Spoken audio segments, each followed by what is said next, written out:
Peace TV presents. শুভ সন্ধ্যা doctor Zakir এবং যারা উপস্থিত আছেন। আমার কোনো কিছু বলার আগে আমি কেবল বলতে চাই, আমি যা জিজ্ঞেস করছি তাতে কাউকে অসম্মান করা আমার লক্ষ্য নয়, এবং এবং এবং সবার কাছে আমি খুবই তরুণ, তাই কিছু বেঠিক বললে আমাকে ক্ষমা করবেন।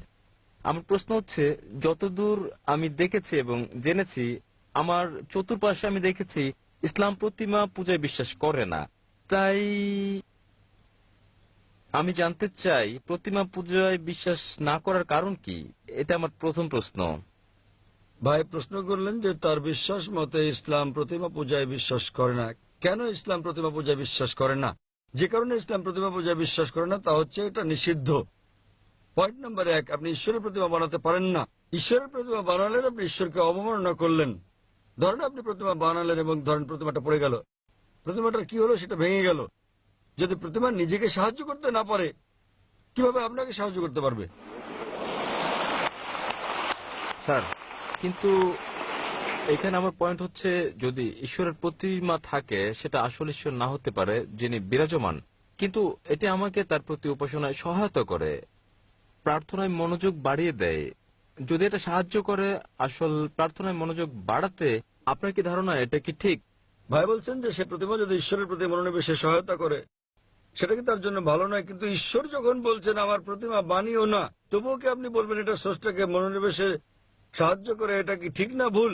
যদি আপনি ঈশ্বরকে ভালোবাসেন তাহলে তাকে মান্য করবেন কিনা? যদি আপনি ঈশ্বরকে ভালোবাসেন তাকে মানতে হবে। ধরুন আপনি একটা কোম্পানিতে কাজ করেন এবং বস আপনাকে বলছেন যথাসময়ে অফিসে আসুন। আপনাকে ঠিক 10টায় আসতে হবে। আপনি বলবেন না, আমি যদি 11টায় আসি, আমি ঘুমাবো, আরো ফ্রেশ থাকবো, আমি 11টায় আসবো। সেটা কি ঠিক না ভুল? সেটা ভুল। এরপর কিছু লোক আসলো 10টায়, কেউ 11টায়, কেউ বা আবার আসলো 12টায়। না না, কিন্তু আপনি জানেন আমি ভালো কাজ করতে পারি। কেউ আসলো 1টায়, আবার কেউ আসলো 2টোর সময়।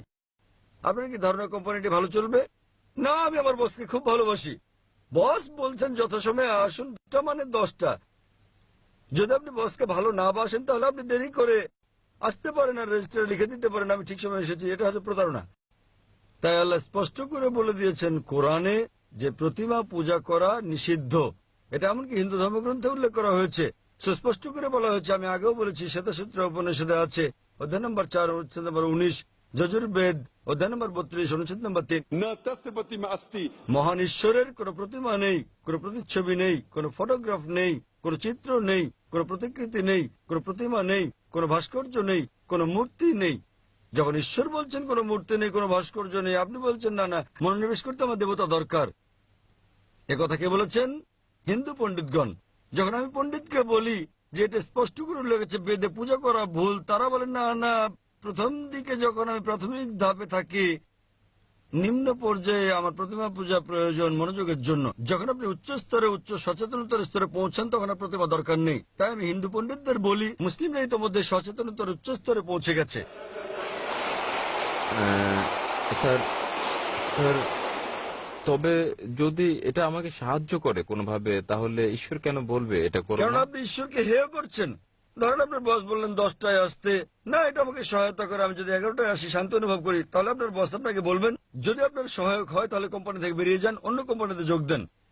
যেখানে কেউ আসে 10টায়, কেউ 11টায়, কেউ 12টায় আসে। আপনি কর্মচারীকে বললেন 10টায় আসতে, ধরেন আমি কর্মচারী বললাম দুপুর 12টায় আসবো, আমি শান্তি অনুভব করি, এটা আমাকে ভালো লাগে, আমি প্রশংসা করি আপনি খুব ভালো বস। আপনি কি পছন্দ করবেন? প্রতিদিন আপনি বলেন আমার বস খুব ভালো, আমার বস খুব ভালো, আপনি তসবিহ জপেন, আপনার জপমালা, আমার বস খুব ভালো। অন্য কর্মচারীরা বিকেলে আসে, 2টোর দিকে আসে, আমার বস খুব ভালো, আমার বস খুব ভালো। বস বলবেন ভাই আপনি আমার প্রশংসা বন্ধ করেন, সময় মতো অফিসে এসে কাজটা করেন। তাই আপনার ঈশ্বর, আপনার স্রষ্টা আপনার ধর্মগ্রন্থে আপনাকে বলেছেন, হিন্দু ধর্মগ্রন্থে, খ্রিস্টান ধর্মগ্রন্থে, মুসলিম ধর্মগ্রন্থে, প্রতিমা বানিও না। আপনি ঈশ্বরকে অবমাননা করছেন। এত ক্ষমতাবান ঈশ্বর, তার প্রতিমা বানাচ্ছেন। কে প্রতিমা বানাচ্ছে? কে বানাচ্ছে? মানুষ। তখন ঈশ্বর বলবেন আমি মানুষ জাতিকে বানিয়েছি, এখন মানুষই বানাচ্ছে আমাকে। কি বোকামি এটা! স্যার কেন আপনি করেন? না, না। যখন ঈশ্বর আপনাকে বলছেন প্রতিমার প্রয়োজন নেই, প্রতিমা ছাড়া ঈশ্বরের প্রতি মনোনিবেশ করো। স্যার, আমরা ঈশ্বরকে সৃষ্টি করছি না। আমরা যখন প্রতিমা গড়ি এবং আমি আমি ভাবি আমরা তাকে হেয় করছি না। যখন আমরা প্রতিমা বানাই, এটা কেবলই তার একটি আকৃতি বানানো, এবং আমার ধারণা এটা তারই অংশ বিশেষ, যদিও এটা তিনি কি সেখানে আপনাদের থাকেন বেদে না। উল্লেখ আছে? স্যার, আমি হিন্দু নই, আমি বেদে বিশ্বাস করি না। তাহলে কি আপনি খ্রিস্টান? আমি যৌন। জৈন। জৈনরা কি ঈশ্বরে বিশ্বাস করে? হ্যাঁ, তা করে। আপনি কি আপনাদের জৈন মতবাদ জানেন? কে আপনাদের ঈশ্বর বলেন আমাকে? স্যার, প্রভু মহাবীর। তিনি হলেন ত্রিতাঙ্কা, তিনি ঈশ্বর নন। আপনি জৈন মতবাদ জানেন না? স্যার, আমি নাও জানতে পারি না। জৈন মতবাদ একটি নাস্তিক্যবাদী মতবাদ। জৈন মতবাদ একটি নাস্তিক্যবাদী মতবাদ। আপনি কি হিন্দু ধর্মকে জৈন মতবাদের সঙ্গে মিশ্রিত করছেন? স্যার, আমি বলছি যে আমি হিন্দু নই। আমি জানি আপনি হিন্দু নন, কিন্তু আপনি জৈন হলে এবং আপনি বলছেন মহাবীর ঈশ্বর, আপনার জৈন গ্রন্থে কোথায় উল্লেখ আছে মহাবীর ঈশ্বর? তিনি হচ্ছেন একজন ত্রিতাঙ্কা। হ্যাঁ স্যার, তিনি হচ্ছেন। তিনি ঈশ্বর নন। তাই তবে আমরা তার উপাসনা করি এবং অন্য সব তীর্থঙ্করদের মতো। কিন্তু তিনি ঈশ্বর তো নন। মহাবীর কি বলেছেন আপনাদেরকে তার উপাসনা করতে?